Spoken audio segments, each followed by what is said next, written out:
जय श्री हरि विष्णु। वैशाख मास महात्म्य छठा अध्याय। नारद जी कहते हैं कि हम एक ब्राह्मण और छिपकली का इतिहास कहते हैं। प्राचीन काल में हेमांग नाम वाला एक राजा इक्ष्वाकु वंश में हुआ था। इक्ष्वाकु वंश में हुआ था। वह ब्राह्मणों का बड़ा भक्त, किसी की भी निंदा नहीं करने वाला था और शत्रुओं पर विजय पाने वाला तथा जितेंद्रिय था। उसने इतने यज्ञ किए थे कि कुशाओं से पृथ्वी पर कुशा ही कुशा दिखाई देने लगी। उसने गांव भूमि तथा स्वर्ण का दान देकर अनेक ब्राह्मणों को प्रसन्न भी किया था। कोई ऐसा दान नहीं था जो उसने नहीं किया हो, परंतु उसने कभी वैशाख मास में जल का दान नहीं किया था। वह कहता था कि आलस्य अलभ्य वस्तु दान करने का फल है। जल तो सच में ही लभ्य है। अंत वह राजा लूले, लंगड़े, अंधे और जीविकाहीन ब्राह्मणों की सेवा किया करता था तथा किंतु वेद पाठी, तत्वज्ञान और ब्रह्मवादियों की पूजा भी किया करता था। वह कहता था कि विख्यात ब्राह्मणों की सेवा तो सब करते हैं, लेकिन अनपढ़, लंगड़े, लूले और दरिद्रतों की दुर्गति और यही दया के पात्र हैं।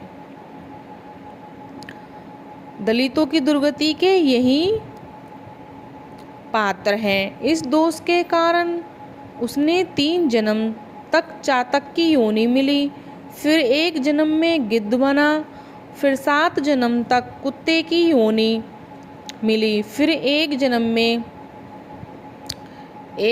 में जन्म के राजा के महल में छिपकली की योनि में उत्पन्न हुआ। इस प्रकार राजा को मिथिलापुरी के राजा घर में छिपकली बनकर द्वार की चौखट पर कीड़ों को भक्षण करते हुए 87 वर्ष बीत गए। एक समय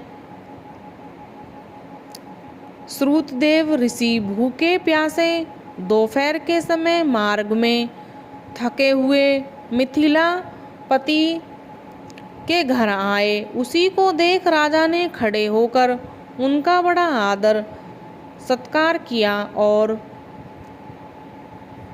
प्रेम पूर्वक आदि करके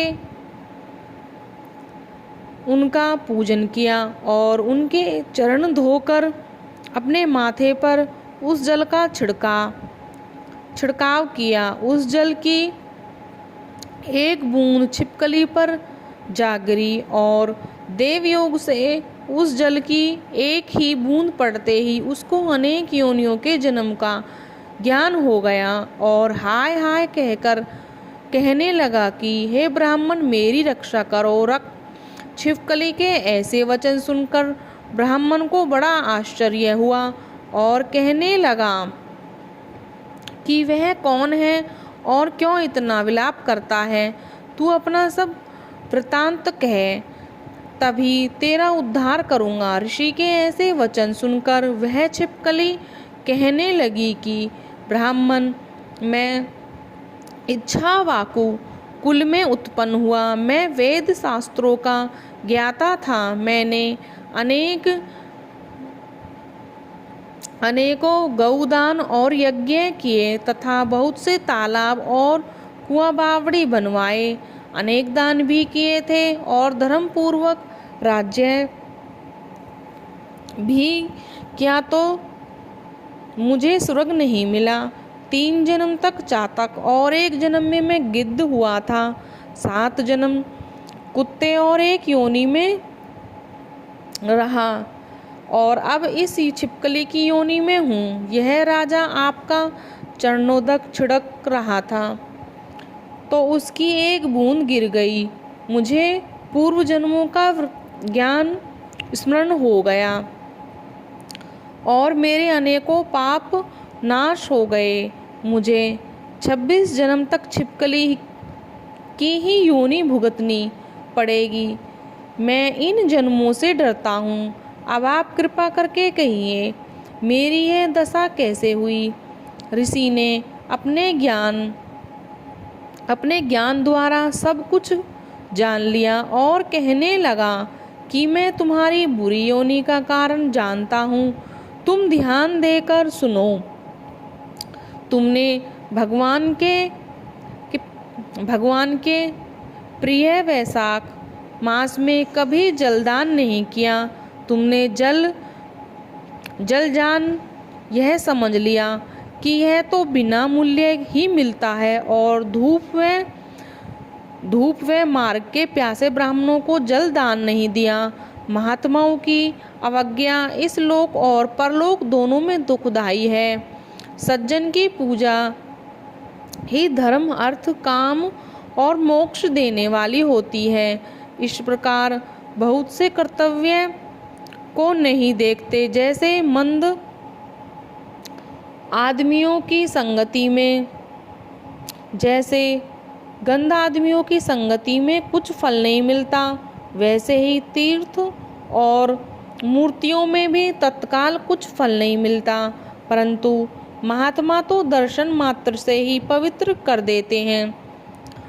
तुमने न तो जल दान किया न साधु की सेवा की, इसी कारण तेरी यह दुर्गति हुई।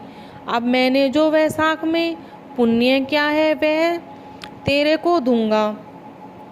उसी के फल से तुझे शांति मिलेगी।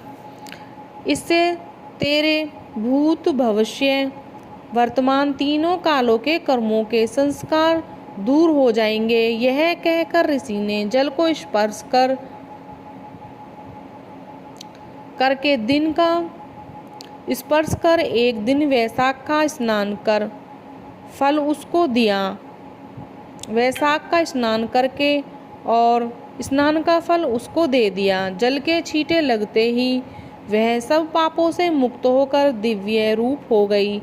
छिपकली का रूप त्याग कर ऋषि के आगे हाथ जोड़कर परिक्रमा करके और नमस्कार आज्ञा लेकर स्वर्ग को चला गया और 1,00,000 वर्षों तक सुंदर भोगों को भोग कर इच्छावाकु वंश में ही बड़ा प्रभावशाली ककुत्थ नाम का से उत्पन्न हुआ और 7